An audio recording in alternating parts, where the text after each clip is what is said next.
Olá, seja muito bem-vindo aqui à leitura comentada da Igreja Batista Renovada Água da Vida, que nós estamos fazendo, retomando depois de uma série aí de pausa, alguns dias que nós não pudemos fazer a nossa leitura, alguns meses na verdade, e só para retomarmos aqui, estamos fazendo uma leitura comentada do livro Avivamento Real, do pastor Enéas Tonini, tá certo?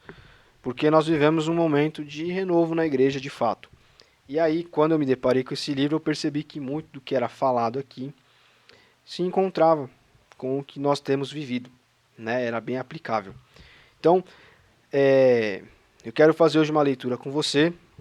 Você vai, dessa maneira, ficar aqui ciente do conteúdo desse vídeo, ou melhor, do conteúdo desse livro, mesmo que não tenha oportunidade de ler, porque é um livro muito difícil de ser encontrado, né? Pastor Enéas tem alguns livros dele aí que são bem difíceis de serem encontrados. Então, bom, antes de tudo eu queria pedir que você curta esse vídeo aqui aí no YouTube, ou, enfim, compartilhe com alguém que gosta, porque, enfim, isso mostra para o YouTube que o vídeo é interessante e às vezes pode ser algo que alguém se interesse aí, né? Interessa para alguém que gosta do assunto, gosta de uma coisa diferente, porque o fato de fazermos uma leitura comentada é bem diferente, né? Uma coisa bem diferente aí do que se costuma fazer, tá certo? É uma coisa muito comum, que as pessoas fazem muito, então é uma atividade diferente aqui, que a gente tem proposto, né, para você aí da Ibrave, para você que também não é, conhecer um pouquinho mais aqui do que pensava o pastor Enéas, fundador, né, aí da Convenção Batista Nacional, um dos fundadores, e também conhecer um pouquinho aí da questão cultural aqui da época. Esse livro ele é bem antigo. No primeiro vídeo que eu fiz eu falei da história dele um pouco. Se não me engano é de 1968, que a primeira edição é de 69 e a segunda é de 72. Né? Então aqui a gente também conhece um pouquinho da necessidade da época. Né? As pessoas escrevem sobre as necessidades da sua época. Então aqui a gente fica sabendo, ali na época da renovação evangélica, né, do movimento de renovação evangélica, o que era falado, né, como as coisas eram abordadas, tá certo? Então, bom, ele divide aqui esse capítulo, que é bem curtinho, tem 2 páginas e meia, em 3 tópicos iniciais, e aí dentro do terceiro tópico ele vai entrar aqui com subtópicos, né, e dentro de cada subtópico com alguns tópicos também, tá certo? Então eu quero ler de uma maneira bem rápida, eu vou fazer poucos comentários hoje, porque como você vai ver, o tema aqui é é, meio espinhoso, digamos assim. Então eu vou me abster de comentários, vou apenas ler, tá? O título hoje é Avivamento e o Dízimo, é o capítulo 6 do livro aqui. E aí ele começa propondo uma leitura em Apocalipse 1, do 9 ao 20, né, capítulo 1, versículos 9 até o 20. E aí ele destaca Jesus vivo, presente e que vê tudo, vê todas as coisas.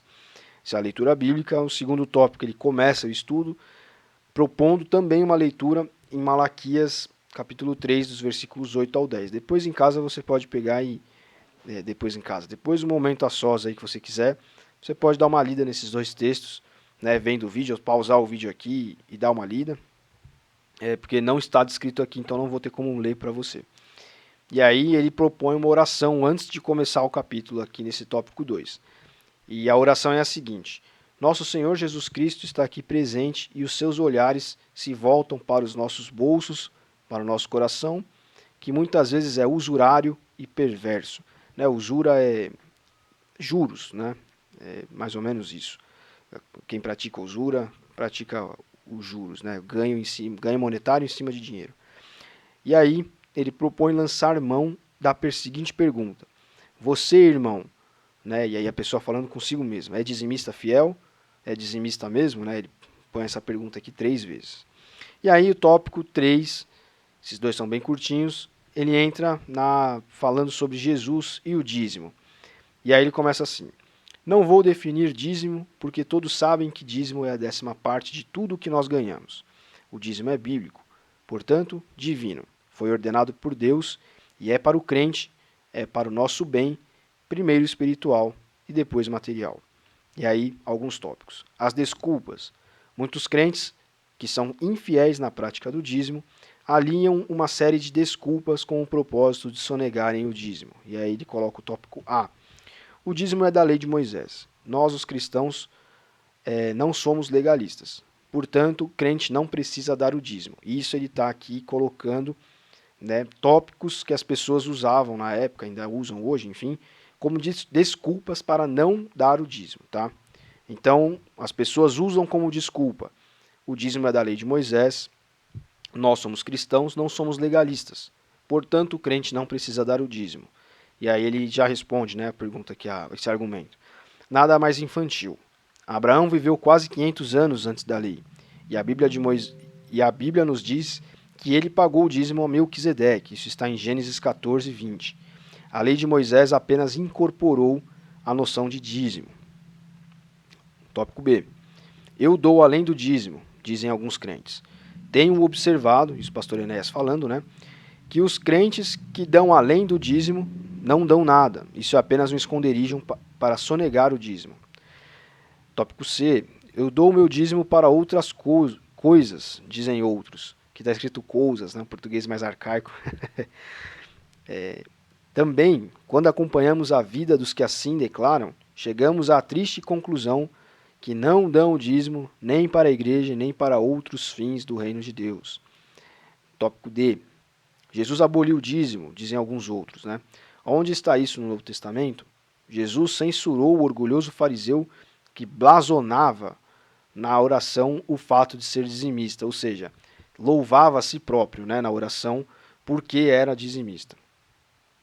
Daí, porém, não se infere que Jesus tenha sido contra o dízimo. Em Mateus 23, 23, o mestre disse que os fariseus dizimavam o endro, o cominho, etc., e se esqueciam dos preceitos mais importantes da lei, que eram amor e misericórdia. Então ele dá uma bronca, né, nos fariseus ali.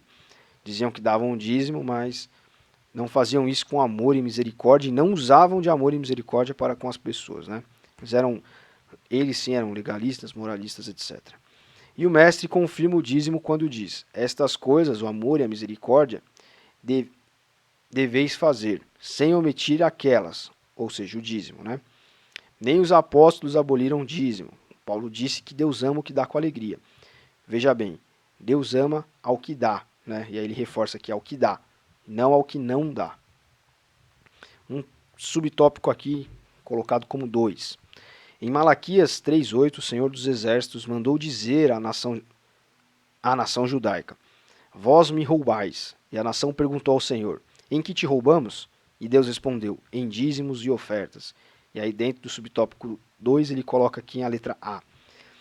Dirigia um culto matutino, ele vai contar uma história aqui agora, numa cidade em nossa pátria, né? Ou seja, numa cidade aqui do Brasil.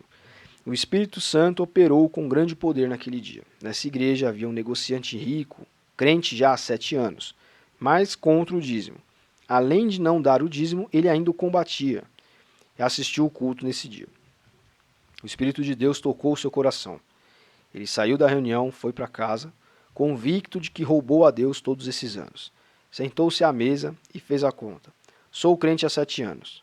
Multiplicou os 7 anos por 12, né, que são os meses, e obteve o resultado, 84 meses. A cada mês devia ter dado tantos cruzeiros. Na época, o dinheiro era cruzeiro, né? Então ele chegou num cálculo onde ele entendeu quanto que ele deveria ter contribuído durante esses 84 meses aqui de vida cristã. E, deixa eu ver, multiplicou esse 84 pela quantia mensal e a soma foi fabulosa. Foi ao cofre, pegou o dinheiro todo da soma e rumou para a casa do pastor. Em lá chegando, bateu um monte de dinheiro sobre a mesa e disse: pastor, até hoje tenho roubado a Deus. Sou crente há 7 anos e nunca dei o dízimo. Hoje, porém, o Espírito Santo tocou o meu coração. Quero ser fiel a Deus e aqui está tudo o que pertence a Deus, né? Pertence a Ele. E pôs a sua vida em dia com o Senhor. Quantos em nossos dias fazem ainda o que esse homem fazia? Roubam e continuam roubando ao Senhor. Amontoam desculpas, mas roubam ao Senhor muitos que passam noites orando, pedindo avivamento. né? Ou seja, ele está aqui dizendo, às vezes até aquelas pessoas que estão orando, pedindo avivamento, estavam roubando a Deus porque não eram dizimistas. Como Deus pode abençoar ladrões? Pastor Enéas usa uns termos aqui bem fortes nesse capítulo, tá? Vai se preparando. Em certa igreja, aqui o tópico B, já a letra B, onde se fazia muito ruído por avivamento, um pastor procurou saber quantos eram fiéis dizimistas e constatou que havia apenas 10%. Letra C. Em Malaquias 3,10, Deus disse ao povo judaico: Provai-me nisto, diz o Senhor dos Exércitos. As referências bíblicas também são arcaicas, tá? Então, você vê aqui como se diz, né? Provai-me nisto, tal. Mas é porque é da época. Hoje a gente aqui na igreja, né, só um parênteses rápido, falei que não ia comentar, mas vai ser breve. Nós temos utilizado muito a Bíblia na versão A Mensagem, né? Bíblia A Mensagem, do Eugene Peterson, que é uma versão contemporânea. Então, às vezes a pessoa até estranha um pouco, mas você que frequenta a igreja pode até estranhar um pouco, mas é porque é uma Bíblia que procura trazer assim algo mais próximo do hebraico, né, do grego da época, ao mesmo tempo contemporaneizando, né, trazendo para a nossa realidade linguística de hoje. Então não tem muitas essas expressões tu vieste, né, enfim, esse tipo de, né, que, por exemplo, provai-me nisto, né, aqui deve estar de uma outra forma lá, mais bem entendida, né, algumas outras palavras aqui, escritas de uma forma num português bom, né, porém arcaico, que muita gente que não entende, tem dificuldade de entender. Então aqui ele vai usar essas versões porque é um livro, né, como eu falei, de mais de 50 anos, né? 50 anos a segunda tiragem, 72, 2002, né? Mais de 50 se a gente contar 69, foi a primeira tiragem aqui. Provai-me nisto, diz o Senhor dos Exércitos. Se eu não vos abrir as janelas do céu e não derramar sobre vós bênçãos sem medida. O crente fiel no dízimo tem a garantia da bênção do Senhor. As janelas do céu ficam abertas sobre ele para a abençoar, e a bênção é sem medida. Tópico D. Em Ageu 1,6, o Senhor diz que o infiel no dízimo ajunta um salário num saco furado. Nunca tem nada e nem pode ter, porque não tem a bênção de Deus. O crente que não dá o dízimo gasta muito mais em médico e remédios do que o dízimo que devia dar ao Senhor. Letra E. Muitos crentes recebem o seu salário, às vezes pequenino, e procedem do seguinte modo: pagam compromissos, compram o que precisam comprar e, se sobrar, dão o dízimo. É claro que nunca sobra, mas esse não é o caminho certo. O correto é dar ao Senhor as primícias. Então, 9 partes com a bênção de Deus vale mais do que 10 sem a bênção de Deus. Provai-me nisto, diz o Senhor, e aqui ele está fazendo referência ao texto que ele acabou, inclusive, de citar no tópico C, em Malaquias 3,10. Letra D, né? Letra F, tópico F. Um crente que batizei em São Paulo veio de fora e achava-se numa situação econômica muito precária, ou seja, muito, muito precária. Os parentes ricos, mas não crentes, fizeram tudo para desviá-lo do evangelho. Propuseram-lhe uma casa de bebidas alcoólicas, ele não aceitou. Isso foi ali pelo ano de 51, né, 1951 mais ou menos. Pagava um pesado aluguel de casa naquele tempo, 3.500 cruzeiros. Eu não vou saber quanto isso é hoje, talvez se você viveu nessa época aqui do cruzeiro, nos anos 60, 70, você tem uma ideia de quanto é, eu não tenho ideia. Um aluguel comum na época que ele coloca era de 1.000 e poucos cruzeiros. Ele ainda tinha a mulher e 3 filhos para sustentar, sem profissão, sem emprego nem dinheiro. Eu o doutrinei no dízimo. Ele aprendeu bem as lições da Bíblia sobre a fidelidade a Deus. Ganhou 5.000 cruzeiros velhos. Trouxe para a tesouraria da igreja o dízimo justo. Mas, para tanto, tiraria dos alimentos dos filhos. Mas deu, né? Ou seja, se ele levasse o dízimo, ia faltar para comprar comida. Mas, no fim, a quantia, o que ele ganhou total, deu. Na semana seguinte, ele ganhou 13.000 cruzeiros e trouxe o dízimo. Ganhou 20 e poucos mil e trouxe o dízimo. Na outra semana, ganhou 43.000 e, quando ia trazer o dízimo, encontrou um parente incrédulo que o aconselhou a dar apenas uma oferta para a igreja e não o dízimo. E acrescentou, né, o parente acrescentou: por que você vai sustentar esses pastores? Ele ouviu a voz do diabo e não deu o dízimo. Passou um mês inteiro sem nada ganhar. Chorou diante de Deus e disse: Senhor, arrependo-me de ter roubado o teu dízimo. Perdoa-me, Senhor. Se me abençoares, te darei tudo, até os atrasados.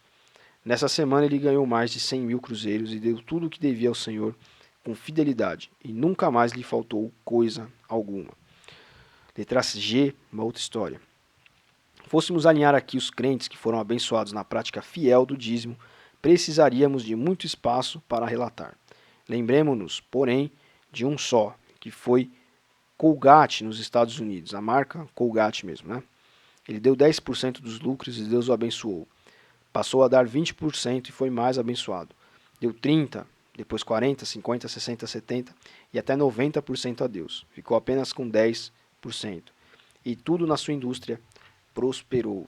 Talvez muitos nem saibam, né, que o Colgate, que é o nome do sujeito que montou a marca aqui, era um cristão. Letra H, e aqui faltam só mais 2 tópicos para a gente terminar. O meu segundo pastor me chamou um dia e me disse: você vai ser pastor e quero lhe dar uma lição. Passando a mão no livro da tesouraria, foi logo me dizendo: vê estes nomes tais e tais? Tudo em branco na coluna de contribuição. Estes crentes não dão dízimo. Estão sempre em minha casa com problemas e falta de dinheiro. Agora está vendo estes outros?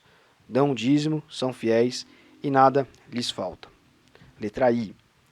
Põe, irmão, sua vida em dia com o Senhor. Dê o dízimo, faça com amor e fidelidade. Eu aconselho o seguinte: não pense no atrasado. Essa questão de ficar devendo a Deus é coisa séria. E a arma que o diabo usa para amarrar o crente. Peça perdão a Deus do que você roubou no passado. Comece hoje um novo capítulo na sua vida. Faça um voto em sua vida de fidelidade. Comece hoje a ser um dizimista fiel. Dê o dízimo de tudo. Tire o dízimo em primeiro lugar. Nada lhe faltará. Terá abundância espiritual e abundância material. Provai-me nisto, diz o Senhor dos Exércitos. Se eu não vos abrir as janelas do céu e não derramar uma bênção sem medida. Aqui é a promessa de Deus, né? A promessa de Deus é: provai-me nisto. Vou reler aqui para ficar bem entendido. Diz o Senhor dos Exércitos: se eu não vos abrir as janelas do céu e não derramar uma bênção sem medida. Essa é a promessa que ele descreveu lá atrás em Malaquias. E se não, lembre-se de Ageu 1,6. Roubar ao Senhor é ajuntar num saco furado. E letra J, para nós concluirmos: o avivamento começará em sua vida, no seu lar, na sua igreja, quando você deixar de roubar a Deus e ser fiel ao Senhor no dízimo. Bom, o capítulo é esse. Eu vou me limitar a comentar o seguinte: parece uma palavra bem dura, né, do pastor Enés. Ele diz roubar a Deus de fato. Usa aqui alguns textos do Antigo Testamento. Usa também Jesus no Novo Testamento para mostrar que a questão da contribuição para a casa de Deus, o dízimo, etc., não foi negado por Jesus, mas afirmado.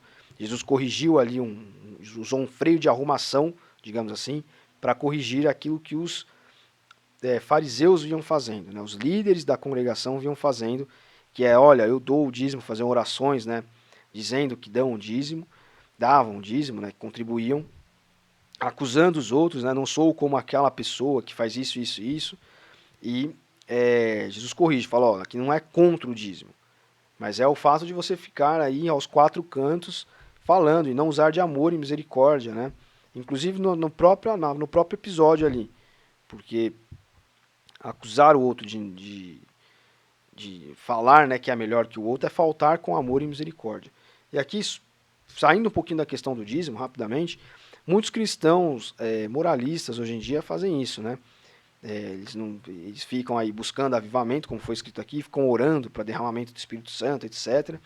Mas ficam acusando os outros crentes de pecado, né? Falam: olha, fulano que faz não sei o quê, ou fica fazendo fofoca, né? Antes da reunião de oração, vai para orar, e antes da reunião de oração, na hora dos comes e bebes, depois da reunião de oração, fica comentando, né? Ou cria grupo no WhatsApp para isso, para ficar falando: olha, porque o irmão tem o pecado X, porque o outro tem o pecado Y. Isso é ser como esses fariseus, ter falta de amor. A questão aqui é do dízimo, mas também serve para essas outras coisas, né? As pessoas às vezes ficam olhando para o que as outras fazem ou deixam de fazer, em vez de viverem a sua própria vida, pedirem a Deus que os ilumine para: olha, Senhor, quero fazer tudo para o Senhor, da melhor maneira possível. Como eu devo praticar? Como devo fazer? Né? Me instrui.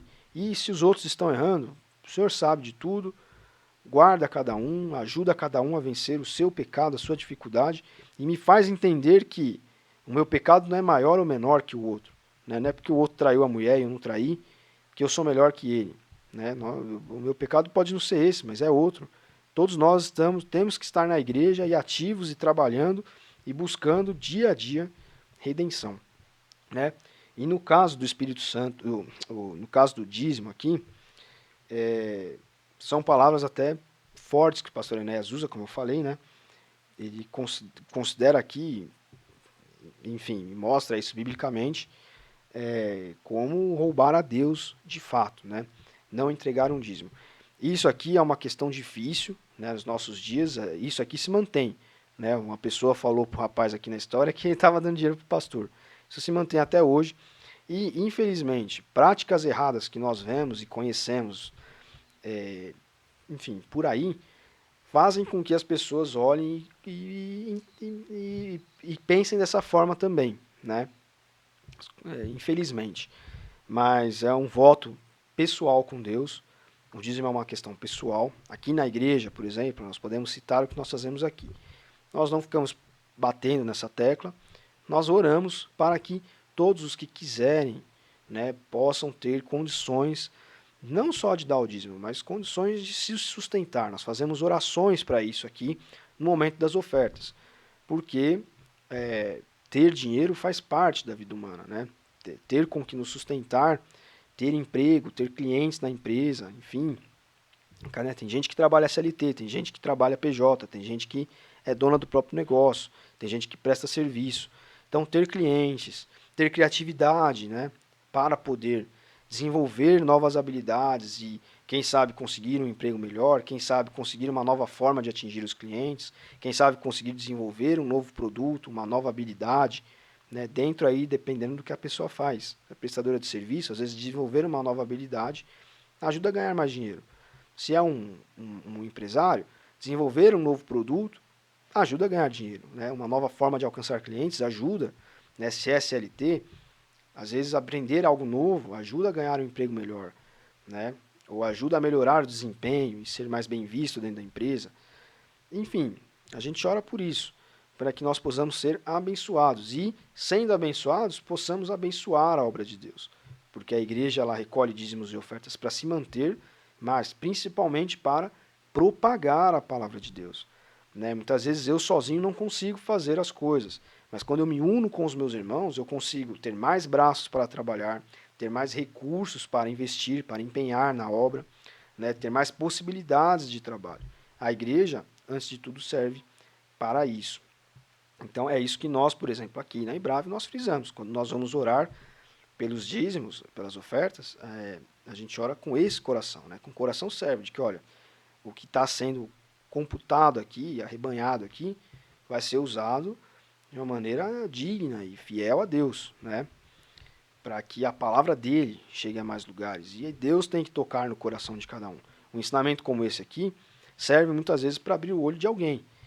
Né? É um ensinamento pastoral.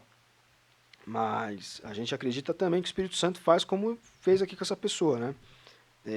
Abre o coração e mostra o que precisa ser feito ou não. Tá certo? Então, esse livro, Avivamento Real, o pastor Enéas vai explicar o que é o avivamento.